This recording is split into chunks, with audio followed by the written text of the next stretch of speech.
Kozhikode Thamarassery Kattippara fresh cut അറവ് മാലിന്യ സംസ്കരണ കേന്ദ്രത്തിന് തുറന്നു പ്രവർത്തിക്കാൻ അനുമതി നൽകിയതോടെ പ്രതിഷേധം ശക്തമാക്കാൻ സമരസമിതി. വൈകിട്ട് 5 മണിയോടെ അമ്പലമുക്കിൽ സമരപ്പന്തൽ കെട്ടി പ്രതിഷേധം പുനരാരംഭിക്കുമെന്ന് സമരസമിതി ഭാരവാഹികൾ പറഞ്ഞു. ഫ്രഷ് കട്ടിന് നിയന്ത്രണങ്ങളോടെ തുറന്നു പ്രവർത്തിക്കാൻ ജില്ലാ കലക്ടർ അനുമതി നൽകിയെങ്കിലും സ്ഥാപനം ഇന്ന് തുറക്കില്ല. സമരസമിതി തീർച്ചയായിട്ടും സമരം മുന്നോട്ട് കൊണ്ടുപോകാനാണ് തീരുമാനിച്ചിട്ടുള്ളത്. ജില്ലാ ഭരണകൂടം സർവകക്ഷി മീറ്റിംഗിൽ ഒരു തീരുമാനം എടുക്കുന്നു.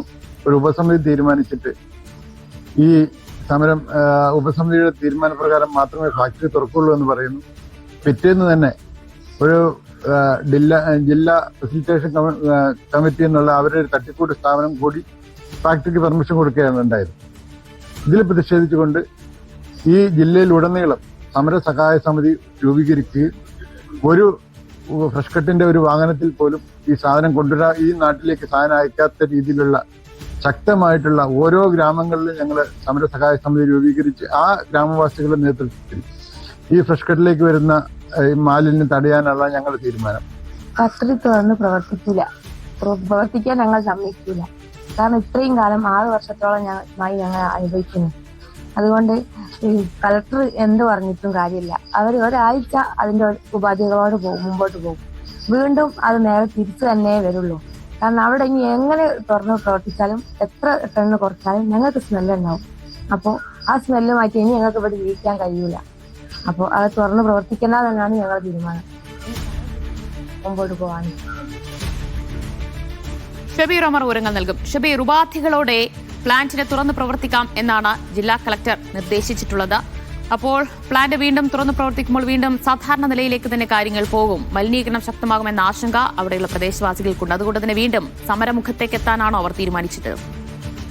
ദിവ്യ, തീർച്ചയായും കഴിഞ്ഞ ദിവസമാണ് ജില്ലാതല ഫെസിലിറ്റേഷൻ ആൻഡ് മോണിറ്ററിംഗ് കമ്മിറ്റി, ജില്ലാ കളക്ടർ അധ്യക്ഷതയിൽ ചേർന്ന കമ്മിറ്റി ഫ്രഷ് കട്ട് കോഴി അറവ് മാലിന്യ സംസ്കരണ കേന്ദ്രത്തിന് പ്രവർത്തനാനുമതി നൽകിയത്, വീണ്ടും പ്രവർത്തിക്കാനുള്ള അനുമതി നൽകിയതിൽ ചില ഉപാധികൾ കൂടി ജില്ലാ കളക്ടർ നൽകുന്നുണ്ട്. അതായത് പ്രതിദിനം 25 ടണ്ണ് എന്നുള്ളത് 20 ടണ്ണാക്കി കുറയ്ക്കണം. ഒപ്പം തന്നെ പുറത്തുനിന്ന് വാഹനങ്ങളിൽ മാലിന്യം കൊണ്ടുവരുന്നത് കൃത്യമായ കണക്കുണ്ടാകണം. എത്ര വാഹനങ്ങൾ വന്നു എന്നതടക്കമുള്ള കണക്ക് അധികൃതർക്ക് കൈമാറണം.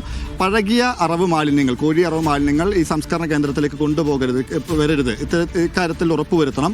ഒപ്പം തന്നെയാണ് ഇതുമായി ബന്ധപ്പെട്ട് പ്രവർത്തിക്കുന്ന ഈ മലിനജലം ശേഖരിക്കുന്ന കേന്ദ്രം അവിടെ കൃത്യമായി നടക്കുന്നുണ്ട്, ആ പ്രോസസ്സ് കൃത്യമായി നടക്കുന്നുണ്ട് എന്ന് ഉറപ്പുവരുത്തണം. അവിടെയുള്ള വെള്ളം കൃത്യമായി ഓരോ ഇടവേളയിൽ ആഴ്ചയിലൊരിക്കൽ പരിശോധന നടത്തി അത് മോശമല്ല എന്ന് ഉറപ്പുവരുത്തണം. ഒപ്പം തന്നെയാണ് വൈകിട്ട് 6 മണി മുതൽ രാത്രി 12 മണി വരെ ഇത് പ്രവർത്തിപ്പിക്കരുത്. ആ നിലയ്ക്കുള്ള സമയക്രമീകരണം കൂടി ഏർപ്പെടുത്തണം. ഒപ്പം തന്നെയാണ് ഈ സ്മെല്ല്, അതായത് മണം ഒഴിവാക്കാനുള്ള നടപടികൾ എന്തെല്ലാം സ്വീകരിക്കാൻ കഴിയുമോ അത് സ്വീകരിക്കണം എന്നതടക്കമുള്ള നിർദ്ദേശങ്ങളാണ് ജില്ലാ കളക്ടർ നൽകിയിട്ടുള്ളത്. ഇതിലേതെങ്കിലും തരത്തിൽ വീഴ്ച സംഭവിക്കുകയാണെങ്കിൽ കർശന നടപടി സ്വീകരിക്കുമെന്നും ജില്ലാ കളക്ടർ നിർദ്ദേശം നൽകിയിട്ടുണ്ട്. എന്തായാലും അതേസമയം നേരത്തെയും സമാനമായ നിർദ്ദേശങ്ങളും നിയന്ത്രണങ്ങളും നൽകിയാണ് ഫ്രഷ് കട്ട് കോഴി അറവ് മാലിന്യ സംസ്കരണ കേന്ദ്രം പ്രവർത്തിച്ചിരുന്നത്. എന്നാൽ എല്ലാ നിയന്ത്രണങ്ങളും കാറ്റിൽ പറത്തി പ്രദേശവാസികളുടെ ജീവിതം ദുസ്സഹമാക്കുന്ന തരത്തിലായിരുന്നു ഇതിന്റെ പ്രവർത്തനമെന്നാണ് സമരസമിതി ചൂണ്ടിക്കാണിക്കുന്നത്. നമുക്കറിയാം, ഈ ഫ്രഷ് കട്ട് അറവ് മാലിന്യ സംസ്കരണ കേന്ദ്രത്തിനെതിരെയുള്ള സമരം, പ്രതിഷേധം അക്രമാസക്തമായതിന് പിന്നാലെ പോലീസ് അന്വേഷണം നടക്കുകയാണ്. അതുമായി ബന്ധപ്പെട്ട് ഇതുവരെ 14 പേരെ, ഈ സമരസമിതിയുമായി ബന്ധപ്പെട്ട് പ്രവർത്തിക്കുന്ന 14 പേരെ അറസ്റ്റ് ചെയ്തിട്ടുണ്ട്. അതുമായി ബന്ധപ്പെട്ട പോലീസ് അന്വേഷണവും പരിശോധനയും വീടുകൾ തോറും നടക്കുന്നുമുണ്ട്. അതിനിടെയാണ് പ്രവർത്തനാനുമതി നൽകിയിട്ടുള്ളത്. അപ്പോൾ വലിയ തരത്തിലുള്ള രോഷം ആ പ്രദേശത്ത് നിലനിൽക്കുന്നുണ്ട്.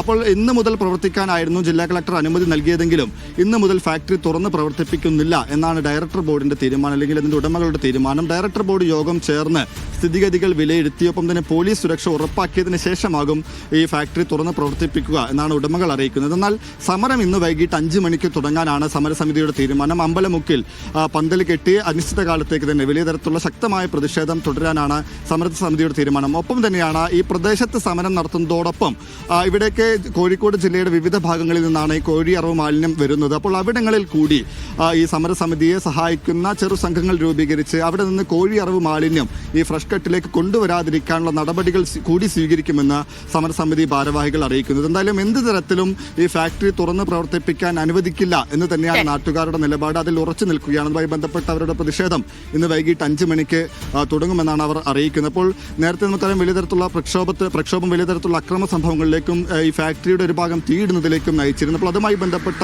പ്രശ്നങ്ങൾ, പോലീസ് അന്വേഷണം, അതുമായി ബന്ധപ്പെട്ട് പ്രദേശവാസികൾ അനുഭവിക്കുന്ന ബുദ്ധിമുട്ടുകളെല്ലാം തന്നെ നിലനിൽക്കുമ്പോഴാണ് ഈ ഫാക്ടറി വീണ്ടും തുറന്ന് പ്രവർത്തിപ്പിക്കാനുള്ള തീരുമാനം. അതിനെതിരെ പ്രദേശവാസികൾ സംഘടിക്കുകയും ചെയ്യുന്നത്. അപ്പോൾ ഏത് നിലയ്ക്കായിരിക്കും ഇത് അവസാനം എത്തിച്ചേരുക? ഈ പ്രക്ഷോഭം ഏത് നിലയ്ക്ക് അവസാനിക്കും, അല്ലെങ്കിൽ അത് ഈ പറഞ്ഞതുപോലെ അക്രമാസക്ത സ്വഭാവത്തിലേക്ക് പോകുമോ എന്നതൊന്നും ഇപ്പോൾ വ്യക്തമല്ല. അപ്പോൾ എന്തായാലും മാലിന്യ സംസ്കരണ പ്ലാന്റ് വീണ്ടും തുറന്ന് പ്രവർത്തിക്കുന്നതോടുകൂടിയാണ് സമരം പുനരാരംഭിക്കാൻ സമരസമിതി തീരുമാനിച്ചിട്ടുള്ളത്.